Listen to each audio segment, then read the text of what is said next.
What's up, guys? Sam from the Madden YouTube channel. Today's video, we're going to talk about the best non-rollout corner route in all of Madden 20. But before we do that, please do me a favor. Hit that subscribe button. Also, make sure you guys hit that notification bell so you guys receive a notification every day when I upload here on the Madden YouTube channel. If you guys want to watch me play Madden live, you guys can find me on my Twitch channel, twitch.tv/ZanMadden. The link is below in the description, and I do have exclusive subscriber-only content for my Twitch Prime and Tier 1 subscribers. My Tier 2 subscribers will receive my full Washington Redskins Hot Route Master offense on top of those sub-tips that go out each and every Friday. Okay, guys, without further ado, let's get into today's video. The best route in Madden 20 that is not a rollout corner. And it, for me, personally, is going to be the fade stop route. We've talked about the fade stop route here on the channel before, I want to say a couple months ago. But I want to bring this back up because as we do ability testing and things like that, this route is really difficult to deal with if you have a streak specialist. The streak specialist is what is going to activate the fade stop and give you better catch and traffic odds. Now, Mike Evans has curl specialist, which you would think a fade stop would fall underneath the curl umbrella. And like I said, I'm pretty positive it's the streak specialist that makes this work. So although he has both, we're going to talk about how this route is. This is a route that gets open against pretty much every coverage, but on some of the throws where a guy might get there a step or so late, having that ability almost guarantees you're catching traffic. So I'm going to go ahead and just kind of go through the whole gamut here. I'm going to show you what a fade stop is. I'm going to choose random play and just kind of show you. In general, what you do with a fade stop is you just smart route it. If it's a down and distance of 10 yards to go, you smart route it, it's actually going to run up to 15 yards. And that's just a visual thing on the field. The ball spotted here around the 35-yard line. You see that the fade stop is checking up at the 50. It actually is going to check up 5 yards deeper than that, which makes this really good against your outside zones, like outside thirds and outside fourths. Because when you're running 20 yards downfield, you're assuredly going to get that outside third or fourth zone defender. You're going to get their hips to turn. And once their back is turned to the quarterback, that's going to be really easy when he turns around and curls.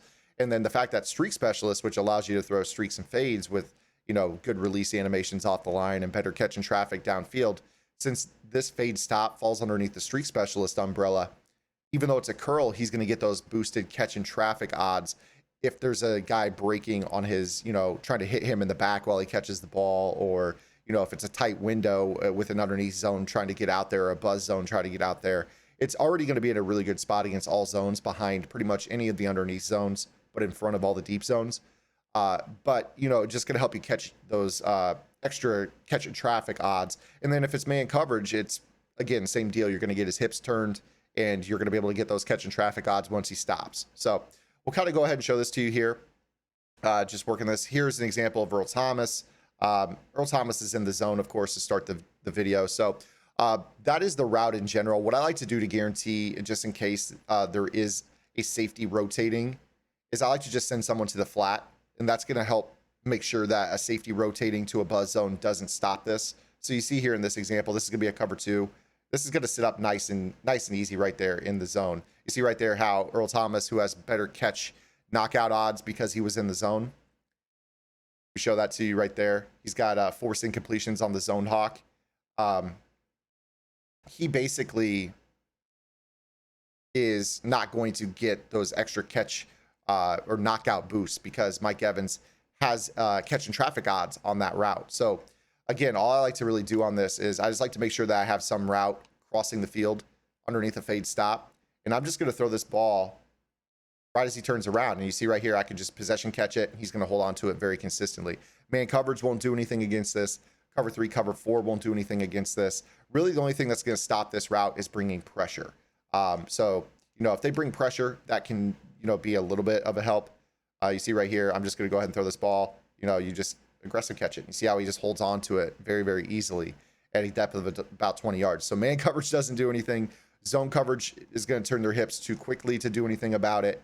And yeah, man, I mean, this is just an insane route. Here's, you know, this looks like match coverage. That was some sort of palms coverage it looked like right there. I'm not sure. That might have been a soft squat zone.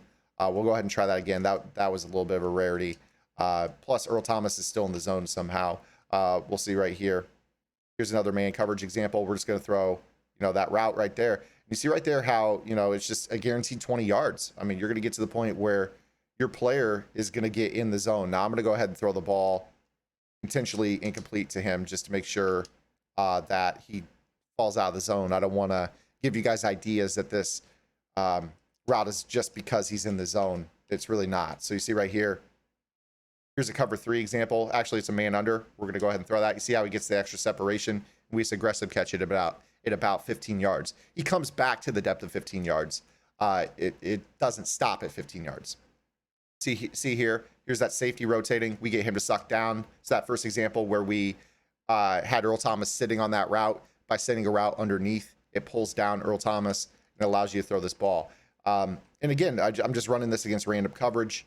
You see right here, I'm just going to throw that again. And again, another aggressive catch on that ball at about 15 yards. The beautiful thing about this is if you throw this enough, you're going to get enough 20-yard gains that's going to easily put your guy in the zone. You see that here, he's got one more catch to make before he has double me active. So this is one of those routes, in my opinion, that is just so good because you basically can get yourself double me active in 3 plays. You see that now Mike Evans is in the zone, and this is a spot where now you can just go ahead and attack deep. Obviously right here, Earl's going to get there, but if that were just solo coverage down the field, you're going to be able to use that double me ability and go downfield. So this is a route that is so annoying. And I don't think people use this enough. I mean, people already have streak specialists active on their receivers, but they don't use it. I just don't get why they don't use this route. Again, you just see that's the first incompletion we've seen from Marlon Humphrey, who has man up. The first one that he's been able to force in this video. Again, here's another example. This is a non-ability corner. And here's the thing. Most non-ability corners, or most guys, don't run abilities on their corners. They maybe use universal, which is not the same boost as the man-up boost. That's something that I want to make abundantly clear as well. People use universal coverage instead of using man up and zoned out to cover 2 slots. I would rather use man up and zone out for 2 slots than universal for 1. You're going to get better man coverage from man up than you will the man coverage from universal. I feel like it's only a partial boost. So you see right here, here's another example of like a man or match coverage. You're just going to I just throw that ball with an up pass lead right as he's turning around, just to make sure he doesn't come back too far. You want to get yourself that 20 yards. Here's the example. This might be a corner blitz. I don't know. It looks like a man press. Yeah, man press right here. And again, you're just going to throw the up pass lead. You see how he just holds onto that ball in traffic. It's an insane route that you have to implement in your offense. Now, the fade stop is a route that is given to a wide receiver apprentice, an outside apprentice, or hot route master as well. So you could put a fade stop on any play if you have a hot route master. Or if you don't want to, it is just literally in every book in the game. You could find them in every single book in Madden. Some formations do not have them, but I can guarantee you there is a fade stop somewhere in your playbook. I just showed you one out of the white trips. Let's go ahead and keep looking. Typically it's your trip sets. So you see right here, Trey open strong. Now this would be a formation that's easier to blitz, but I mean, you just see that there's a play literally called fade stop in this playbook. So we'll go ahead and show this to you here. I'll smart route both of them on this play. Maybe you send a guy to the flat and a guy underneath, and you could just kind of, pick and choose. You see right here, Earl Thomas is going to get sucked down. You would have had the same deal right there to Evans there on that play. You just want to make sure that you have a route attacking the flat underneath of the fade stop, whether it's a flat route or a drag route coming from the other side, just to kind of guarantee those extra catches in traffic. Now here, I'm going to throw this to Perriman. You see how he doesn't have the catch and traffic boost, but he's in such a great spot that you could throw that ball to him and get him open. So I really think that the competitive community, I think that the community in general has slept terribly on this route all year long. And I'll tell you what, as I shoot these videos with the Buccaneers, their offensive line, it kills me every single time I do a YouTube video with them.